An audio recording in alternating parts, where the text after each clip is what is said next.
Hello दोस्तों, आपका हमारे यूट्यूब चैनल ज्ञान एंड जीके पर स्वागत है।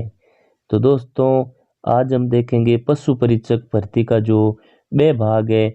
इस बे भाग में जो एमसीक्यू क्वेश्चन आएंगे, उन क्वेश्चनों के बारे में हम आज चर्चा करेंगे।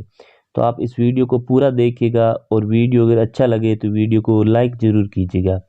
तो देखिए, पहला क्वेश्चन है, इंडियन वेटरनरी रिसर्च इंस्टीट्यूट स्थित है, यानी जो इंडियन वेटरनरी रिसर्च इंस्टीट्यूट है वो कहाँ पे स्थित है। तो इंडियन वेटरनरी रिसर्च इंस्टीट्यूट है वो बरेली में स्थित है। इंडियन वेटरनरी रिसर्च इंस्टीट्यूट है जो बरेली में स्थित है।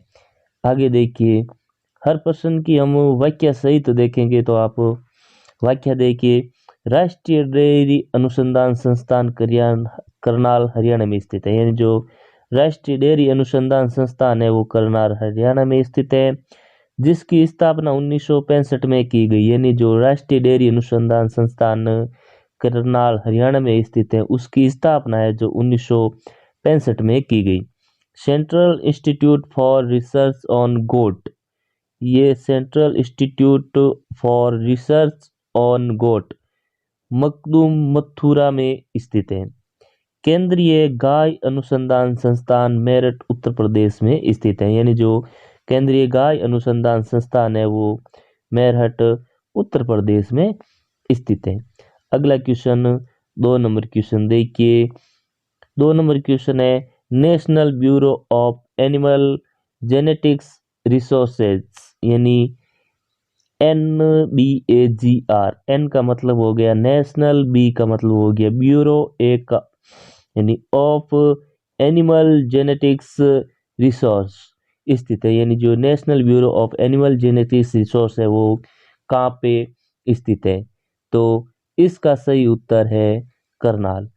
यानी जो national bureau of animal genetics resource है वो करनाल हरियाणा में स्थित है। अब इस दूसरे क्वेश्चन की व्याख्या देखिए, यानी national institute of animal nutrition and geologically national institute of animal nutrition and physiology है जो बेंगलोर कर्नाटक में स्थित है। डायरेक्टरेट ऑफ पोल्ट्री रिसर्च है जो हैदराबाद तेलंगाना में स्थित है। अगला क्वेश्चन देखिए, 3 नंबर क्वेश्चन।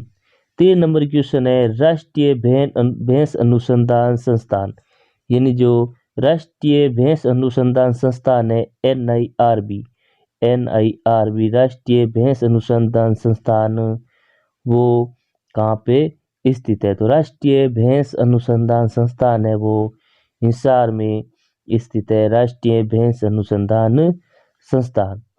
वाक्य देखिए, यानी केंद्रीय भेड़ एवं ऊन अनुसंधान संस्थान है जो अविका नगर मालपुरा टोंक में स्थित है। भारतीय पक्षी अनुसंधान संस्थान, भारतीय पक्षी अनुसंधान संस्थान है वो इज्जत नगर बरेली में स्थित है। राष्ट्रीय ऊंट अनुसंधान संस्थान है जो जोहबीड़ बीकानेर में स्थित है। अगला क्वेश्चन देखिए, 4 नंबर क्वेश्चन। 4 नंबर क्वेश्चन है, राष्ट्रीय सूअर अनुसंधान संस्थान, राष्ट्रीय सूअर अनुसंधान संस्थान NRCP राष्ट्रीय सूअर अनुसंधान संस्थान स्थित है। तो राष्ट्रीय सूअर अनुसंधान स्थित है गुवाहाटी में, यानी गुवाहाटी में स्थित है राष्ट्रीय सूअर अनुसंधान संस्थान। देखिए व्याख्या देखिए इस क्वेश्चन के साथ, राष्ट्रीय याक अनुसंधान संस्थान दिरांग अरुणाचल प्रदेश में स्थित है, यानी जो राष्ट्रीय याक अनुसंधान संस्थान है वो दिरांग अरुणाचल प्रदेश में स्थित है। राष्ट्रीय मांस अनुसंधान संस्थान हैदराबाद तेलंगाना में स्थित है। और केंद्रीय मिथुन अनुसंधान संस्थान जो झरना पानी नागालैंड में स्थित है। राष्ट्रीय मांस अनुसंधान संस्थान का आप ध्यान रखना, यानी जो राष्ट्रीय मांस अनुसंधान संस्थान है वो हैदराबाद तेलंगाना में स्थित है। अगला क्वेश्चन देखिए, 5 नंबर क्वेश्चन। 5 नंबर क्वेश्चन है, निम्न में से असत्य कथन है, यानी इनमें से कौन सा कथन है जो असत्य है। पहला देखिए, देसी गाय, देसी गाय का जो वैज्ञानिक नाम है वो बोस इंडिकस है। देसी गाय का जो वैज्ञानिक नाम है वो बोस इंडिकस है, ये सही है। दूसरा है विदेशी गाय का जो वैज्ञानिक नाम वो बोस टार्टस है, ये भी सही है। और अगला है भैंस का वैज्ञानिक नाम केप्रा हिरकस, ये गलत है। भेड़ का ओविस एरिस, ये भी सही है। तो इसमें ऐसे क्वेश्चन पूछा है तो ये हो जाएगा सी और नंबर ऑप्शन, भैंस का केप्रा हिरकस, ये इसका वैज्ञानिक नाम नहीं है। देखिए आगे वाक्य में भैंस का जो वैज्ञानिक नाम है वो है बुबेलस बुबेलिस, बुबेलस बुबेलिस। और बकरी का वैज्ञानिक नाम है वो है केप्रा हिरकस, केप्रा हिरकस। अगला क्वेश्चन देखिए 6 नंबर क्वेश्चन है दो कुबड़ वाले ऊंट को जाना जाता है, यानी जो दो कुबड़ वाले ऊंट है उसको किस नाम से जाना जाता है। तो इसका सही उत्तर है Camelus बैक्टीरियनस, camelus बैक्टीरियस। B number option है जो सही उत्तर है। इसमें व्याख्या देखिए, एक कुबड़ वाला ऊंट है जो जाना जाता है केबल ड्रोमेडेरियस, ड्रोमेडेरियस कैमल्स ड्रोमेडेरियस। घोड़ा को जाना जाता है इक्वेक्वस केबेलस, और गद्दा को है जो इक्वेक्वस एसाइस के नाम से जाना जाता है। अगला क्वेश्चन देखिए 7 नंबर क्वेश्चन है सुअर को जाना जाता है, यानी सुअर को वैज्ञानिक नाम क्या है। तो सुअर का वैज्ञानिक नाम है सस डोमेस्टिक्स, सस डोमेस्टिक्स। बी नंबर ऑप्शन सुअर का वैज्ञानिक नाम है। वाक्य देखिए मुर्गी का वैज्ञानिक नाम, मुर्गी का वैज्ञानिक नाम है गैलेक्स डोमेस्टिकस, गैलेक्स डोमेस्टिकस। बिल्ली का वैज्ञानिक नाम है फेलिंग डोमेस्टिकस, और कुत्ता का है कैनिस फेमिलिस, फेमिलिस के नाम से जाना जाता है। अगला क्वेश्चन देखिए 8 नंबर क्वेश्चन है निम्न में से असत्य कथन है, यानी इनमें से कौन सा जो कथन है वो असत्य है। याक, याक का वैज्ञानिक नाम है बोस ग्रूनियस, बोस ग्रूनियस सही है। मिथुन, मिथुन का वैज्ञानिक नाम है बोस प्रेटिलिस, और खरगोश का जो वैज्ञानिक नाम है वो है ओरिक्टोग्लेस क्यूनिकुलस, ये भी सही है।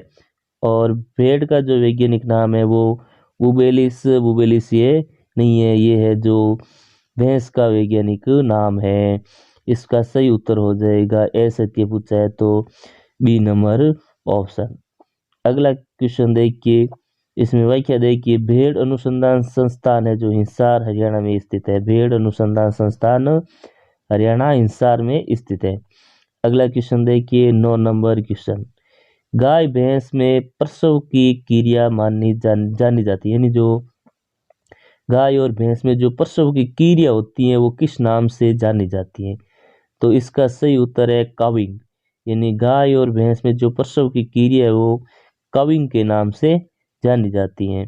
व्याख्या देखिए भेड़ में प्रसव की क्रिया, यानी जो भेड़ में प्रसव की क्रिया वो लेम्बिंग, बकरी में जो प्रसव की क्रिया होती है वो किडिंग, और घोड़ी में जो प्रसव की क्रिया होती है वो फॉलिंग के नाम से जानी जाती है। अगला क्वेश्चन देखिए 10 नंबर क्वेश्चन, 10 नंबर क्वेश्चन है ऊंटनी में प्रसव की क्रिया कहलाती है, यानी जो ऊंटनी में प्रसव की क्रिया है वो क्या कहलाती है। तो इसका सही उत्तर है काविंग, यानी ऊंटनी में जो प्रसव की क्रिया है वो काविंग कहलाती है। वाक्य देखिए ऊंटनी में समागम की क्रिया, यानी जो ऊंटनी में समागम की क्रिया है वो लखाना, और सुअर में प्रसव की क्रिया है वो फेरोविंग, और कुत्ते में जो प्रसव की क्रिया है वो वेहेल्पिंग कहलाती है, यानी पर सुअर में प्रसव की क्रिया फेरोविंग और कुत्ते में जो प्रसव की क्रिया है वो वेहेल्पिंग कहलाती है। और ऊंटनी में जो समागम की क्रिया होती है वो लखाना कहलाती है। भारत में दो कुबड़ वाले ऊंट लेह लद्दाख जम्मू कश्मीर में पाए जाते हैं। इंपॉर्टेंट क्वेश्चन है कि भारत में दो कुबड़ वाले ऊंट कहाँ पाए जाते हैं। तो भारत में दो कुबड़ वाले ऊंट है जो लेह लद्दाख और जम्मू कश्मीर में पाए जाते हैं। अगला क्वेश्चन है 11 नंबर, भेड़ में समागम की क्रिया जानी जाती है, यानी जो भेड़ में समागम की क्रिया है वो किस नाम से जानी जाती है? तो इसका सही उत्तर है टपिंग, यानी भेड़ में जो समागम की क्रिया होती है वो टपिंग के नाम से जानी जाती है। देखिए, गाय भैंस बकरी में समागम की क्रिया सर्विंग कहलाती है, और घोड़ी में समागम की क्रिया है वो कवरिंग कहलाती है, और सुअर में समागम की क्रिया है वो कपलिंग कहलाती है। यानी भेड़ गाय भैंस बकरी में समागम की क्रिया सर्विंग, और घोड़ी में समागम की क्रिया है वो कवरिंग, सुअर में समागम की क्रिया है वो कपलिंग कहलाती है। अगला क्वेश्चन देखिए 12 नंबर क्वेश्चन। 12 नंबर क्वेश्चन है, गाय का बंध्याकरण किया हुआ नर कहलाता है, यानी जो गाय का बंध्याकरण किया हुआ नर क्या कहलाता है? तो गाय का बंध्याकरण किया हुआ नर स्टीयर कहलाता है, यानी जो गाय का बंध्याकरण किया हुआ नर होता है वो स्टीयर कहलाता है। आगे देखिए, वह क्या, गाय का बंध्याकरण किया हुआ नर बुलोक स्टीयर कहलाता है, जबकि भेड़ बकरी का बंध्याकरण किया हुआ नर विडर वेदर कहलाता है।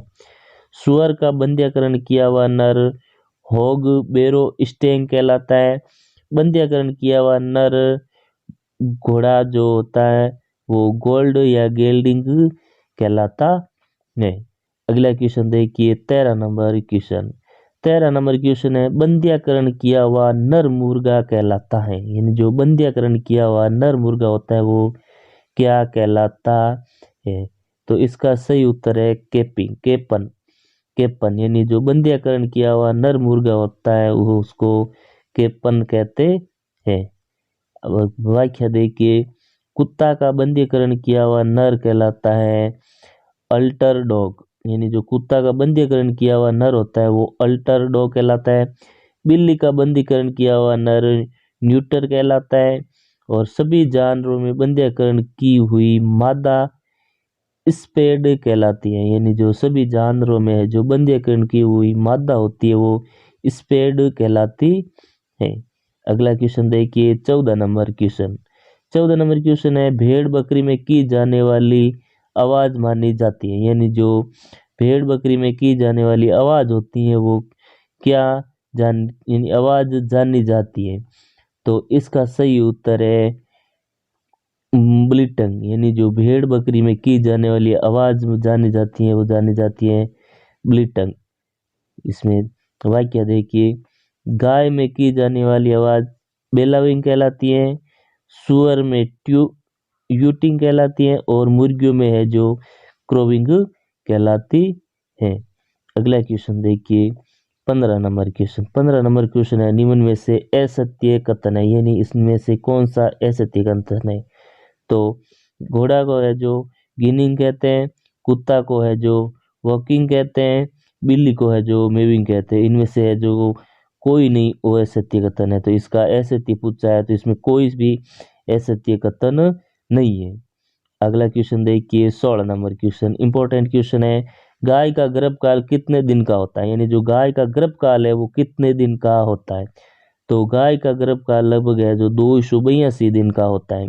गाय का गर्भकाल लगभग 282 दिन का होता है। व्याख्या देखिए, भैंस का गर्भकाल, यानी जो भैंस का गर्भकाल होता है वो 310 दिन के लगभग होता है।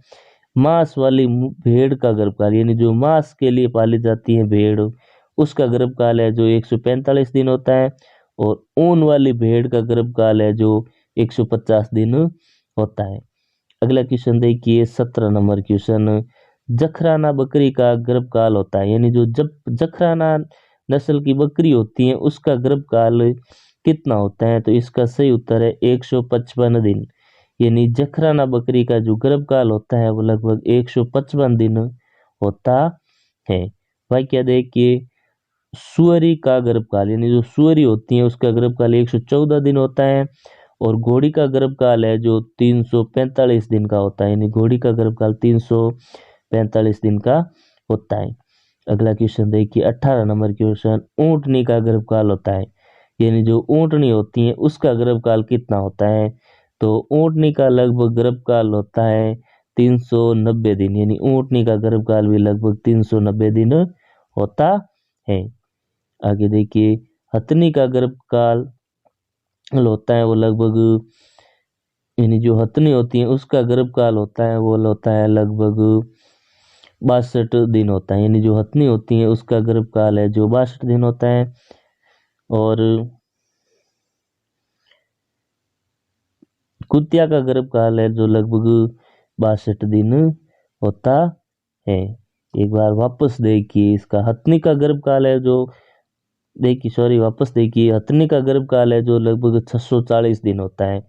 हथनी का गर्भकाल, हथनी का गर्भकाल है जो लगभग 640 दिन होता है। और बिल्ली और कुत्ता का गर्भकाल है जो दो एक 62 दिन का होता है। यानी बिल्ली और कुत्ता का है जो 62 दिन होता है, और हथनी का गर्भकाल है जो 640 दिन होता है। अगला क्वेश्चन देखिए, 19 नंबर क्वेश्चन, निम्न में से असत्य कथन है, यानी इनमें से कौन सा कथन है जो असत्य है। बकरी का मांस है जो च्यवण कहलाता है, ये बात सही है, बकरी का मांस है जो च्यवण कहलाता है। और गाय का मांस है ये बीफ कहलाता है, ये भी सही है। भेड़ का मांस मटन कहलाता है, ये भी सही है।